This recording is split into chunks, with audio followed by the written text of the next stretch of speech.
The crack of hydraulic cutters echoed across my property before I even reached the front gate. Metal clanged. Gravel crunched under heavy work boots. A diesel truck idled beside the utility easement, its engine rumbling low enough to vibrate through the fence posts.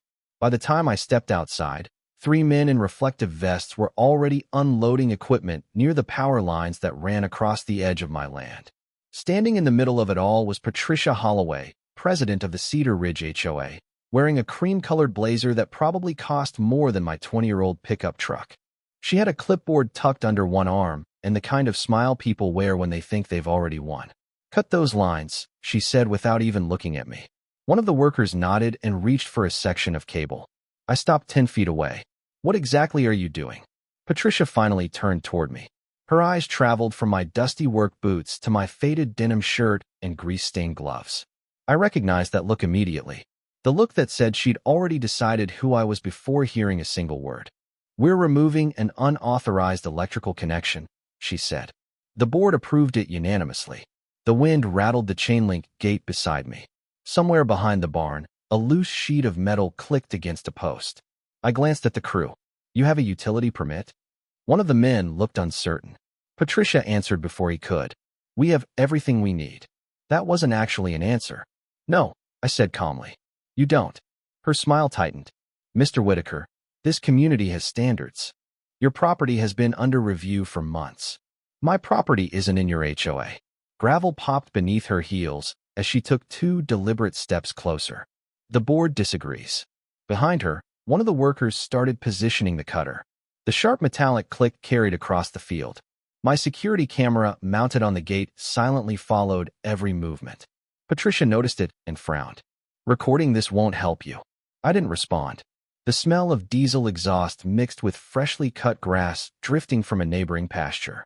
The entire scene felt rehearsed, like she'd imagined this moment for months. "You have until the count of 3 to stop interfering with authorized work," she announced loudly enough for the crew to hear. 1. I folded my arms. "No." Her expression hardened. 2. The workers exchanged glances. "Patricia," I said, "you really should verify who owns those lines." She laughed. Actually laughed. "I know exactly who owns them." "Do you?" The cutter snapped shut with a loud metallic crack. A second later, the lights inside my equipment shed went dark. Then the security lights. Then the barn. Patricia's smile widened as if she'd just proven a point. Around us, the hum of electricity disappeared, replaced by the distant rustling of trees and the idle growl of machinery. "There," she said. "Problem solved." I looked past her toward the utility pole standing near the property line. A small aluminum identification tag was bolted near the base. One of the workers happened to glance at it. His expression changed for only a second before he quickly looked away. Patricia never noticed. Neither did the rest of the crew. But the moment I saw his reaction, I realized something they didn't. Someone here had finally noticed the name printed on that tag. Patricia Holloway looked genuinely pleased with herself as the last of the lights on my property blinked out. The diesel truck continued to idle beside the utility easement, its engine humming steadily while dust drifted across the gravel drive. A few homeowners had already gathered near the roadside fence. Word traveled fast in Cedar Ridge whenever the HOA thought it had scored a victory. Patricia turned toward them with the confidence of a politician leaving a press conference. "The issue has been resolved," she announced. Several people nodded. One even clapped lightly. From where they stood, the story probably looked simple. The old guy in the faded work shirt had finally been put in his place. I didn't argue. I didn't raise my voice. I simply reached into my truck and pulled out a weathered black notebook. The cover was worn smooth from years of use. My father had carried the same style notebook in the glove box of his service truck for nearly 30 years. Mine had followed me through job sites, inspections, storms, and more than a few long nights fixing equipment that nobody else could repair. I opened it and wrote down the time, the date, the names printed on the contractor vehicles, the permit number displayed on the side of the equipment trailer. Patricia watched me with obvious amusement. "Documenting your defeat?" she asked. Something like that. The answer seemed to disappoint her. She had expected anger. Most people gave her anger. Anger was easy to manage. Calm made her uncomfortable. The late afternoon sun reflected off the windows of my old Ford pickup parked beside the barn. The truck was nearly 20 years old, paint faded in spots, a dent above the rear wheel well from a fence post accident years ago. Patricia loved that truck, not because she liked it, but because it confirmed every assumption she had ever made about me. In her mind, old truck meant struggling. Work boots meant laborer. Grease stains meant ordinary. She had spent nearly a year treating me like someone who didn't belong among the larger homes lining the neighborhood entrance. What she never understood was that some people stop caring about appearances after they've spent enough years building things. My grandfather started with a single service vehicle and a rented workshop. My father expanded it into a regional operation. I spent 25 years growing what they left behind. None of us ever felt the need to advertise it. The wind rattled the power lines overhead, or at least the section that remained connected. One of the workers was quietly staring at the identification tag mounted on the utility pole. I noticed him reading it again. This time his forehead creased slightly. He looked toward another crew member and said something I couldn't hear. Patricia never noticed. She was too busy enjoying the audience. "You know," she said loudly enough for the neighbors to hear, "sometimes community standards require difficult decisions." I nodded. "Sometimes they do." Her smile widened. She thought I was conceding. The truth was I had already spotted something far more interesting.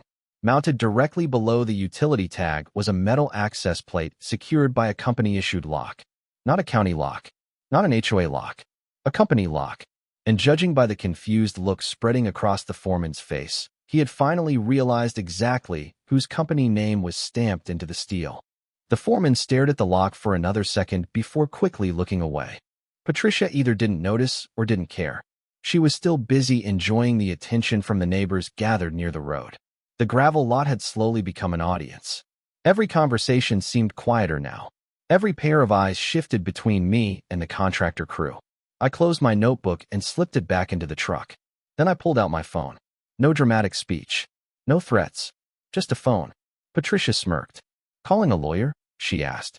I looked at her for a moment. Then I asked a single question. "Who authorized the cut?" Silence settled between us. Wind brushed through the cedar trees bordering the property. Somewhere behind the barn, a loose gate hinge creaked rhythmically. Patricia lifted her clipboard. "The HOA board." I nodded once. "Which board members submitted the request?" Another pause. The foreman shifted his weight. Patricia's confidence remained, but it was no longer effortless. The board approved it unanimously. I tapped my screen and opened a camera feed. The security system had recorded everything from 3 different angles. The contractor vehicles arriving, the equipment unloading, the conversation, the actual disconnection. Every timestamp visible. Camera must always see. My father used to say machinery breaks. People forget, but recordings stay loyal. "You recording us doesn't change anything," Patricia said. "Maybe not." I zoomed in on the footage. Then I asked another question. "Who entered the gate access code?" The foreman blinked. Patricia frowned. This time she didn't answer immediately. The electronic gate behind us operated on a digital access system. Every code entry generated a permanent log. Date, time, user identification.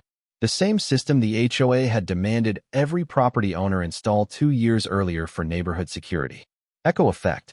Their own system now sat quietly preserving the entire sequence of events. I opened another screen and reviewed the access history. The gate motors hummed softly as a delivery truck exited a neighboring property half a mile away. "You gave us access," Patricia said. "Did I?" Another silence.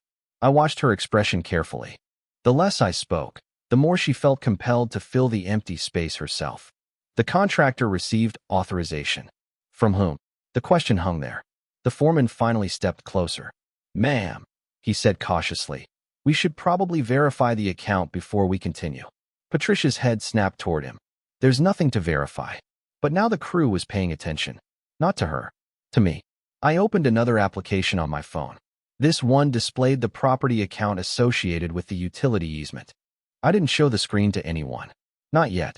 Level 1 first. Never reveal everything at once. The wind carried the smell of cut grass across the field.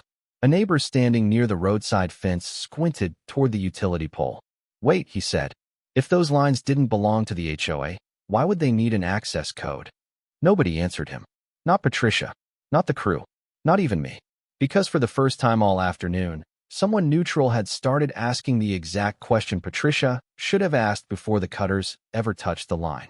At first, it looked like a simple dispute between a homeowner and an HOA president. That illusion lasted about 15 minutes. The low buzz of my phone broke the silence as another notification arrived. Then another. Then another. I glanced at the screen and slipped it back into my pocket. Across the gravel drive, Patricia was still trying to project confidence, but the atmosphere had changed. The neighbors were no longer watching me. They were watching the contractor crew. The crew was no longer watching me either. They were watching the paperwork. The foreman stepped toward his truck and opened a metal storage compartment. The door slammed shut with a hollow clang. A stack of documents appeared in his hands. He flipped through pages while dust drifted across the roadside ditch. "This authorization came from the HOA," he said carefully. "That's what we were given." Patricia immediately pointed at me. "Exactly." The foreman didn't answer. He kept reading. That was the first crack. A white SUV rolled through the community entrance half a mile away. Its tires hummed against the pavement before turning toward my property. A few minutes later, it pulled onto the shoulder near the gate. Out stepped Daniel Mercer, a retired surveyor who had lived in Cedar Ridge longer than almost anyone. He wasn't a friend. He wasn't an enemy. He was one of those people who cared more about records than opinions. He adjusted his glasses and looked from Patricia to the utility pole. "What's going on?" he asked. Nobody answered immediately. The wind moved through the cedar trees again. The security camera continued its slow rotation above the gate. Camera must always see. Daniel walked closer to the foreman. "Can I see that authorization?" Patricia opened her mouth. Daniel ignored her. The foreman handed him the packet. Pages rustled. A truck door closed somewhere behind the neighboring property. A dog barked in the distance. Daniel frowned. Then he flipped back 3 pages and frowned again. "That's odd." Nobody liked hearing those words from a surveyor. "What's odd?" asked one of the neighbors. Daniel held up a page. "The easement description doesn't match the parcel number." Suddenly, several people stepped closer. Patricia's smile vanished for the first time all afternoon. "That's impossible," she said. Daniel looked at her over the top of his glasses. "No. Impossible would be the paperwork matching. This doesn't." Another notification vibrated inside my pocket. Then my phone rang. I answered and listened without speaking. Just listening. Silence is a weapon. After a few seconds, I said, "Thank you." Then I hung up. Patricia folded her arms. "Who was that?" I looked at her. "County records." Nothing more. Nothing less. The reaction was immediate. Several neighbors exchanged glances. Daniel's eyebrows lifted. The foreman stopped turning pages. Somewhere inside the crowd, someone quietly said, "County records?" The scale of the dispute shifted again. This wasn't just Grant versus Patricia anymore. It wasn't even homeowner versus HOA. Records were now involved. Easements, authorizations, parcel descriptions, official systems. Then another vehicle arrived. A silver sedan carrying a former HOA board member named Linda Carver. She had resigned 2 years earlier after disagreements with Patricia. She stepped out holding a folder. "I heard what happened," she said. "You might want to see these meeting minutes." The folder changed hands. Papers moved from Linda to Daniel. From Daniel to the foreman. From the foreman to another neighbor. Each page seemed to raise more questions than answers. The HOA version said one thing. The records appeared to say something else. As the afternoon light stretched across the field and the disconnected power line swayed overhead, I noticed something important. For the first time, nobody was asking whether Patricia was right. They were asking how many other records might not match her story. And that was when everyone began realizing this was much bigger than they had thought. The first real crack in the HOA's story didn't come from an argument. It came from a map. Daniel Mercer spread the oversized county parcel map across the hood of the contractor's truck. The paper snapped lightly in the afternoon breeze. Everyone instinctively stepped closer. Gravel shifted under boots. A car door closed somewhere near the entrance road. Even Patricia moved forward despite herself. The map wasn't impressive at first glance. Just lines, numbers, easements, parcel boundaries. The kind of document most people never look at unless something goes wrong. But something had clearly gone wrong. Daniel pointed to a shaded section running along the edge of my property. "This is the utility corridor," he said. Then he traced another line with his finger. "And this is the access route the HOA claims authority over." Patricia immediately crossed her arms. "Because we do." Daniel didn't answer. Instead, he flipped open another document Linda Carver had brought from her records. Pages rustled. Staple corners clicked against the truck hood. The contractor crew gathered behind him.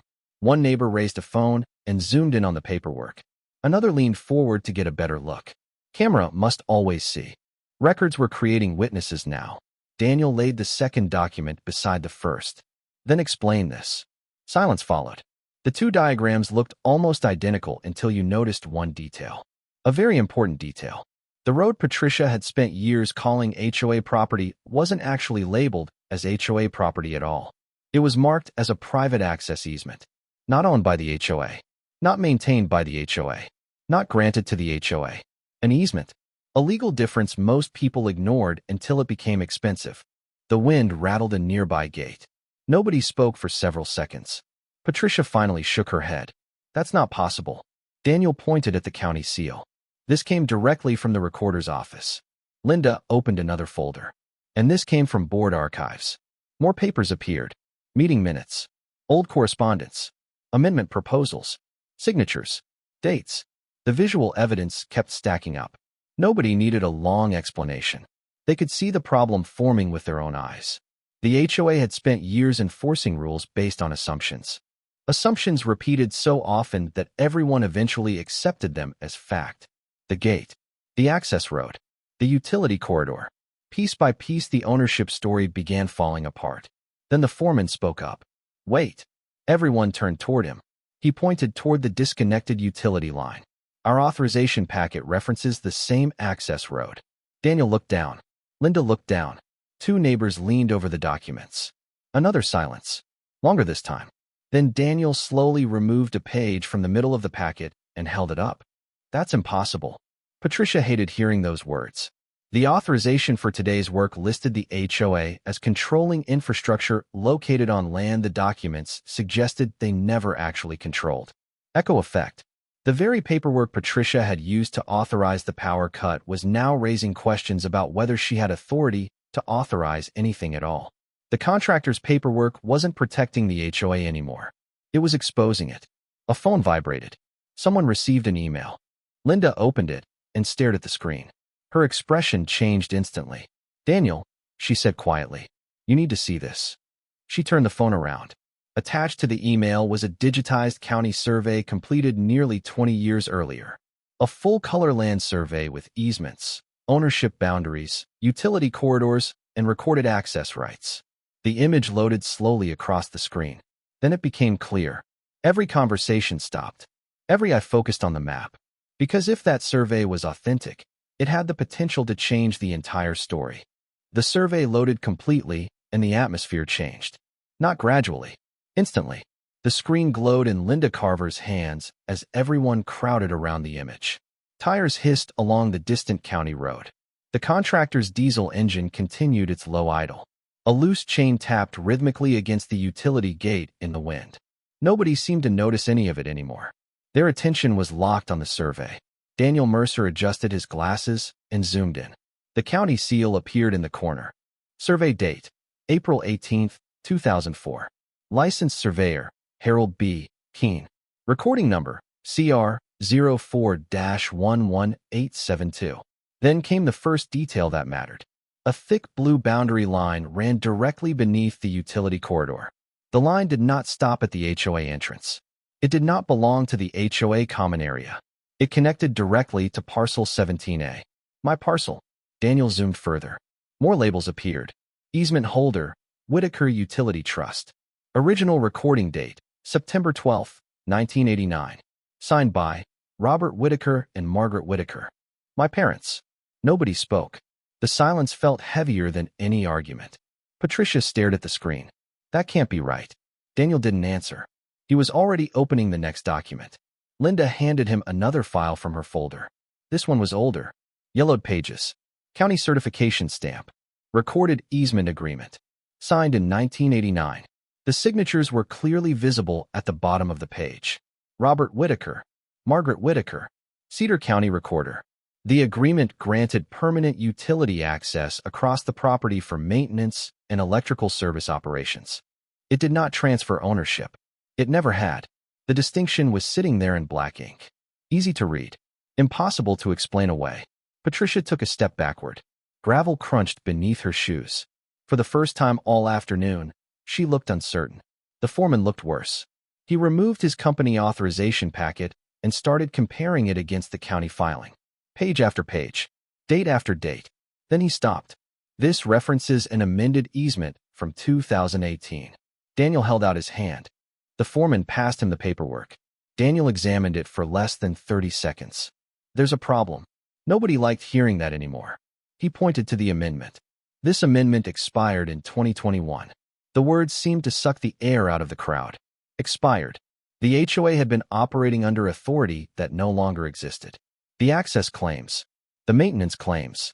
Even today's authorization referenced rights tied to an expired amendment. Echo effect. The same paperwork Patricia relied upon to prove control was now proving the opposite. Another phone vibrated. Linda checked the screen. County records just sent the insurance filing. She turned the display toward Daniel. Insurance policyholder, Whitaker Utility Trust. Coverage area, Utility Corridor Parcel 17A. Active status, current, not expired. Active. Every new document pushed the legal ground further away from the HOA. Patricia opened her mouth several times, but never seemed to find the right words. She wasn't controlling the conversation anymore. The records were. The signatures were. The filings were. Quiet power. Nobody needed to raise their voice. The documents were speaking clearly enough on their own. Then Daniel opened the final page attached to the county email. His eyes widened slightly. He rotated the phone toward the crowd. A recorded trust transfer filed 7 years earlier showed exactly who currently controlled Whitaker Utility Trust. The name sat there in bold print beneath the county seal. Several neighbors read it at the same time. Patricia read it too. And in that moment, she lost control of the story completely.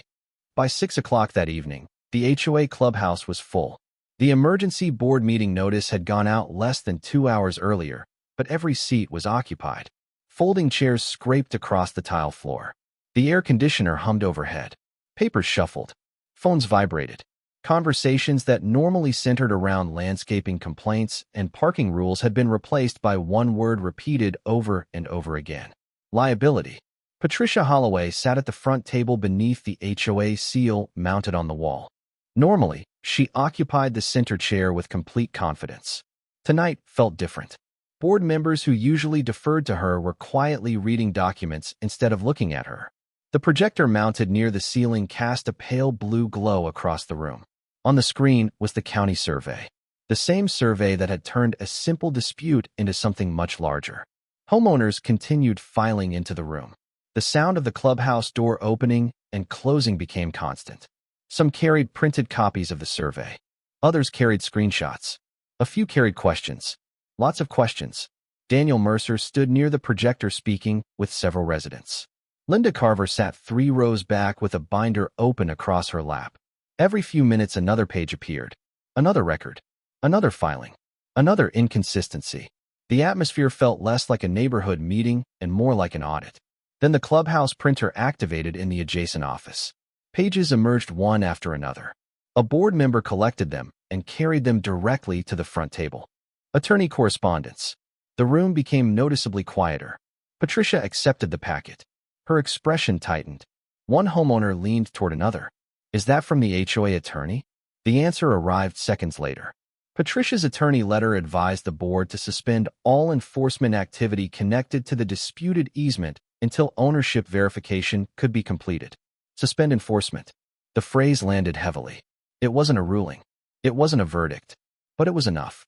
The same authority Patricia had relied upon for years was now recommending caution. The projector changed slides. A board member displayed insurance records. Another displayed maintenance agreements. Every document seemed to produce the same result. More uncertainty. More exposure. More risk. Money changes sides. Earlier that day, people worried about whether I would lose power. Now homeowners were asking whether HOA insurance would cover legal expenses, whether special assessments might increase, whether property values could be affected, whether access rights had ever been verified properly. The conversation had moved beyond me entirely. One resident stood and asked how many HOA decisions had relied upon the same easement interpretation. Nobody answered immediately. Another resident asked whether board members had reviewed the original county filings before approving today's action. More silence. The projector fan whirred steadily. A pen clicked repeatedly near the back row. Someone dropped a stack of papers. Every sound felt louder because nobody liked the direction the discussion was heading. Patricia attempted to regain control several times. Each attempt lasted only a few minutes before another document appeared. Another question surfaced. Another inconsistency emerged. Then the HOA attorney joined by speakerphone. His voice echoed through the clubhouse speakers. Calm, professional, careful. He recommended an immediate internal investigation into all property, easement, and utility-related board actions taken during the previous several years. Chairs shifted, eyes widened. Even some board members appeared shocked, because everyone understood what that meant. The issue was no longer one authorization. It was the possibility that the system itself had been operating on assumptions nobody had properly verified. As the meeting stretched into the evening and the projector continued illuminating records across the front wall, the organization Patricia once controlled effortlessly began looking surprisingly fragile. For the first time in years, people were no longer asking what the HOA could do. They were asking whether the HOA actually had the authority they always believed it possessed. 3 days later, the correction letter arrived. Not just to me, to every homeowner in Cedar Ridge. The notification appeared first as an email, then as printed copies distributed through the community mailbox system. The subject line alone was enough to stop conversations. Official notice of easement and utility access review. By noon, people were standing in driveways reading it. Screens glowed through front windows. Printer paper rustled. Garage doors opened and closed as neighbors compared copies. The letter acknowledged that prior assumptions regarding utility corridor authority, access rights, and easement administration required correction based on county records, recorded agreements, and legal review. Nobody had expected language that direct. The HOA board meeting that evening felt completely different from the emergency session 3 nights earlier. Chairs still scraped across the floor. The projector still hummed. The air conditioner still rattled softly overhead. But the seating arrangement had changed. Patricia no longer occupied the center position at the board table. An independent facilitator hired by the HOA attorney sat there instead. Visual power shift. Nobody needed to explain it. Everyone could see it. The projector displayed a sequence of policy revisions approved for immediate implementation. First came a suspension of all HOA authority involving utility corridors, easements, and access routes pending county verification. Then came a new review procedure requiring independent documentation before enforcement actions could be authorized. Then came a formal records audit extending back several years. Every slide represented another piece of authority moving away from assumptions and back toward documentation. System corrects itself. No speeches. No dramatic confrontations. Just process. The attorney's voice echoed through the room via speakerphone as he reviewed the settlement framework. The contractor authorization system would be revised. Future infrastructure work would require county verification. Easement records would be digitized and made available to homeowners. A financial reserve would be established to address administrative corrections resulting from disputed enforcement actions. Money changes sides. Earlier in the week, residents worried about rules. Now they worried about budgets, insurance premiums, and legal compliance. The conversation had become institutional. Patricia attempted to comment several times, but each discussion returned to documents, procedures, and review findings. The system no longer revolved around personalities. It revolved around records. Then came the final item. Official recognition of the recorded utility easement and associated ownership structure. The projector displayed the county survey beside the trust filing. The same documents that had started unraveling the story. The room remained silent as the facilitator read the statement into the record. For years, the HOA had relied on internal interpretations. Those interpretations no longer controlled the narrative. County filings did. Recorded agreements did. Verified ownership did. Echo effect completed itself in that moment. The authorization forms, gate logs, board records, enforcement procedures, and compliance systems the HOA once used to exercise authority had become the evidence that limited that authority. After the meeting ended, homeowners lingered in small groups discussing the changes. Some studied the revised procedures. Others examined copies of the correction notice. The projector shut down with a soft click. Chairs folded. Papers were gathered. One by one, people left the clubhouse.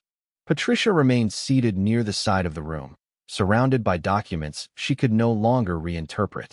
Outside, new temporary signs had already been placed near the utility access corridor, directing all future inquiries through verified county records and approved utility contacts. The signs were simple, professional, unmistakable, and as the clubhouse lights dimmed and the final board members walked out into the evening, one thing had become impossible to ignore. Patricia no longer controlled the process, the records, the narrative, or the system she once believed could never be questioned. 2 weeks later, the property looked exactly the way it had before any of this started. That was probably my favorite part. The utility corridor remained where it had always been. The access road still curved along the edge of the field. The cedar trees still swayed in the afternoon breeze. The camera above the gate continued its slow rotation, recording everything without opinion and without bias. Early one morning, I walked down the same gravel drive where the contractor crew had parked their trucks. The familiar crunch beneath my boots echoed across the property. Sunlight reflected from the metal gate hinges. A mockingbird landed on the fence post near the entrance and filled the quiet with a string of sharp notes. Order had returned so completely that it almost felt as if the conflict had never happened. Almost. The difference was visible if you knew where to look. A new county-approved access marker stood beside the utility corridor. The language was simple. Verified utility easement. Recorded access rights. Authorized contact procedures. Nothing dramatic. Just clarity. A second sign near the gate outlined the revised review process adopted by the HOA after the investigation. The signs weren't trophies. They were corrections. That mattered. The county records had been updated. The HOA procedures had been updated. The contractor authorization process had been updated. The correction letter had become part of the official board record. Nobody needed speeches. The paperwork was doing its job.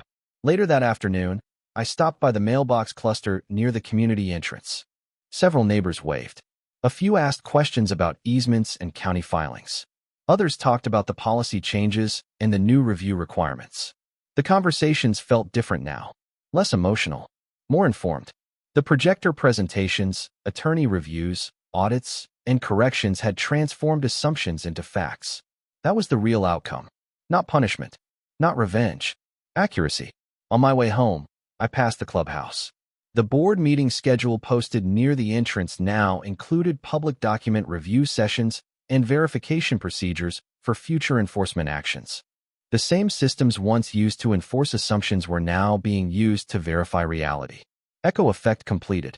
As the sun lowered behind the trees, I drove my old truck back through the gate. The electronic access panel chirped softly. The gate opened exactly as it always had. The camera recorded the timestamp. The road stretched ahead toward the house. The barn lights glowed warmly in the distance. The utility lines overhead hummed with the steady sound they had made for decades. Nothing flashy. Nothing dramatic. Just a system working the way it was supposed to work. I parked near the porch and looked across the property my parents had protected, the same land connected to records, deeds, agreements, and responsibilities stretching back years before the HOA ever existed.